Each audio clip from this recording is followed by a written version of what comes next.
Laura menelpon, voice note dan video call. Pertanyaan saya, dari mana dia punya handphone? Berarti selama ini isi BAP-nya disetir sama kodok buduk yang namanya Rasman.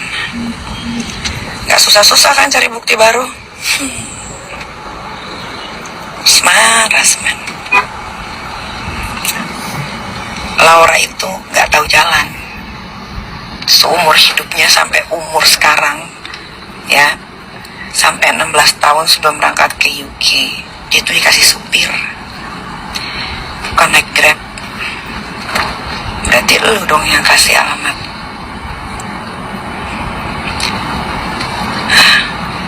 Dasar bodoh. Tiba-tiba banget jam 2 ada wartawan di Polres Jaksel. Udah gue interogasi. Lu yang ngasih tahu Rasman, lu. Kalau mainnya cantik. Apa sih? Ini orang-orang yang ngaku musuh gue nih. Blow on semua. Laura, kalau memang niat lu ingin bersatu dengan orang tua lu, jangan pernah mendengarkan omongan kanan kiri. Lu fokus kepada tujuan lu siapa. Kalau tujuan lu orang tua, lu fokus ke dia, fokus ke beliau. Karena apa? Tidak semua omongan itu, Laura, itu membuat lu semangat. Dan tidak semua orang itu suka dan mendukung lu bersatu sama orang tua lu. Jadi lu yang harus hati-hati. Karena lu sekarang lagi di apa ya? Jadi sorotan gitu loh. Karena mak lu kan juga, ya lu tau lah, mak lu juga ada beberapa yang tidak suka. Nah, lu sebagai anak harus lebih tahu nih, orang ini seperti ini nih, apa tujuannya ke gua. Begitu, Laura.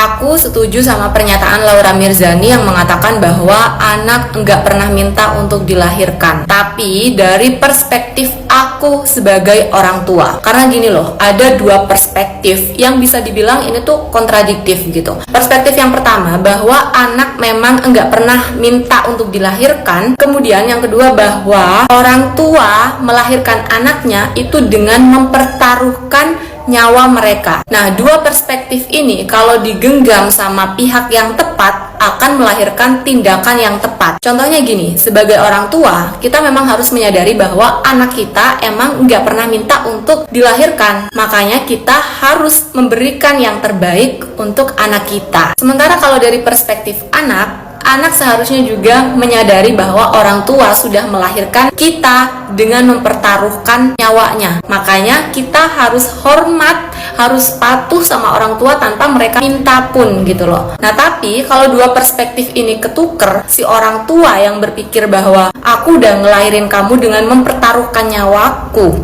yang ada adalah si orang tua ini menuntut banyak hal ke anaknya gitu. Begitu juga sebaliknya, kalau si anak yang berpikir aku nggak pernah ya minta untuk dilahirin, makanya suka-suka aku, nggak usah ngatur gitu kan. Jadi statement Loli itu nggak salah. Statement yang mengatakan bahwa anak nggak minta dilahirkan sama orang tua itu nggak salah. Tapi itu seharusnya orang tua yang berpikir kayak gitu loh, bukan anak yang menuntut untuk jangan diatur-atur karena nggak pernah minta untuk dilahirkan itu tadi gitu. Jadi hati-hati deh buat adik-adik yang masih remaja, utamanya jangan terlalu ngikutin kasusnya si Loli ini, jangan pernah dengerin statement dia. Aku pun ngerasa kenapa aku harus pick up di kasus ini, karena aku lihat Loli ini udah bukan, ini urusan-urusan aku ya, enggak, dia udah di level yang menginfluence. Jadi statement dia itu sifatnya ajakan. Jangan mau takut sama orang tua kalian hanya karena mereka udah ngelahirin kalian. Kayak gitu kan kurang lebih statementnya. Intinya udah ajakan gitu. Dia menginfluence, dan itu bahaya banget kalau sampai ditonton sama remaja-remaja yang mereka itu ada di fase yang masih labil, apalagi lagi habis dimarahin sama orang tuanya, tiba-tiba buka sosmed lihat statement Loli kayak gitu, itu bisa keseret banget gitu kalau lagi di fase labil. Dan itu aja sih. Alasan Hotman Paris ogah bantu Nikita Mirzani terkait kasus dengan Loli anaknya. Dikenal bersahabat dekat, Hotman Paris mengaku ogah membantu Nikita Mirzani dalam kasusnya dengan sang anak Laura Mirzani.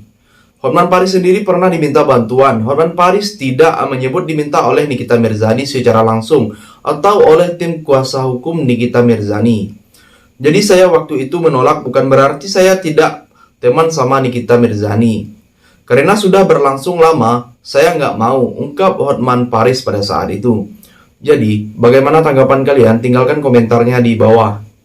Jangan mau takut sama orang tua hanya karena mereka melahirkan kalian di dunia ini. Tapi kan kalian juga tidak meminta kalian dilahirkan di dunia. Bosong setuju kosongnya dengan Loli pernyataan tadi. Jangan pernah takut sama orang tua hanya karena mereka melahirkan kalian di dunia ini. Sumpah ini kata-kata yang paling kundang yang pernah dengar sih. Katong nih son tahu seberat apa masalah dan seberat apa didikan yang dia dapatkan sampai dia sebenci itu dan dia orang tua. Cuma sebagai netizen, kita yang dapat didikan mama-mama dan bapak-bapak timur yang katong lihat di sosmed, yang katong lihat di dunia maya tuh, kan kita Mirzani pendidikan ini masih dalam batas wajar lah. Kan dia anak perempuan dan masih di bawah umur. Wajar saja orang tua mendidik, mengekang dan juga keras karena kan dia anak perempuan. Takut nanti dia pergaulan bebas apa dong hidup di kota besar toh. Nanti hamil di luar nikah karena itu anak masa depan kan masih panjang. Setiap orang tua kan punya cara mendidik anak masing-masing toh. Walaupun katanya Nikita Mirzani ini jahat, kekang dia. Lah sejahat-jahatnya lu mama, tapi kan lu kuliah di luar negeri. Lu sekolah di sekolah internasional. Di sekolah antar di Alphard pulang naik Alphard. Jahat-jahatnya lu mama, lu son pernah makan nasi kosong, son pernah makan nasi dengan garam. Jahat-jahatnya lu mama, lu fasilitas lengkap, pakai barang-barang mewah. Jahat-jahatnya lu mama, lu mau beli apa saya bisa. Terus beredar lah di sosmed katanya Dep mama ancam dia mau bunuh dia. Lah tapi kan hanya ancam satu, lu masih hidup sampai sekarang nih. Di timur tidak ada ancam-ancam begitu, langsung pok.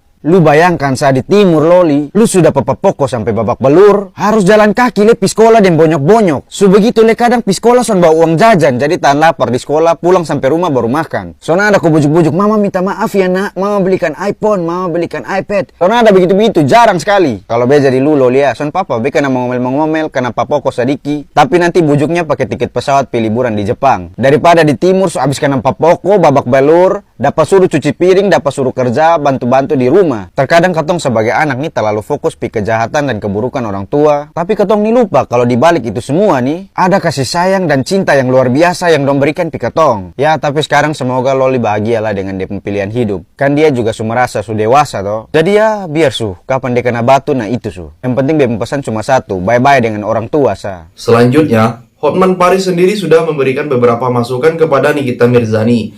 Namun ia enggan turun langsung. Saya hanya kasih pandangan secara teori hukum.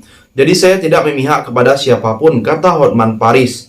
Ia menjelaskan, anak di bawah umur hanya bisa memberikan surat kuasa melalui orang tuanya. Sehingga Hotman Paris menyebut apa yang dilakukan Loli yang menunjuk kuasa hukum Rasman Nasution tidak sah karena tak melalui Nikita Mirzani.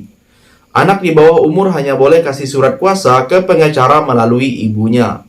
Karena di undang-undang anak di bawah umur walinya adalah sang ibu.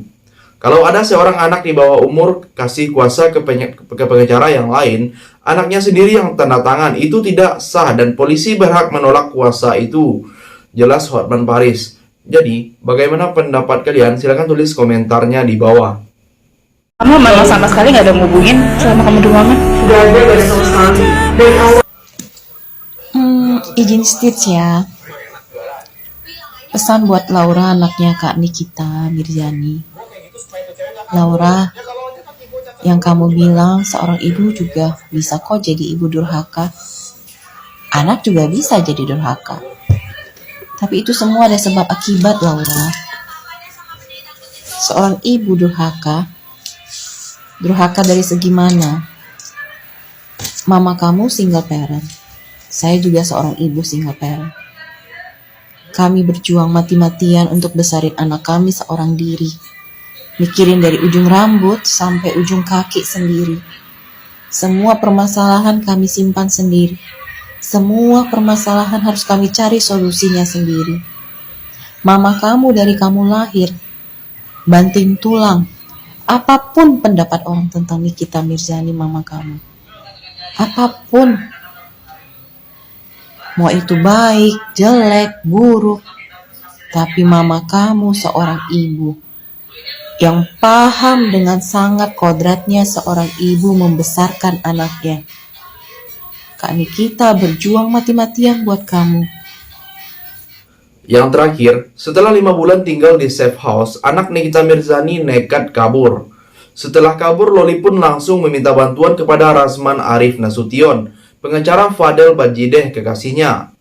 Berdasarkan video yang beredar di media sosial, Loli tak segan menyampaikan beberapa pengakuan selama tinggal di rumah aman tersebut.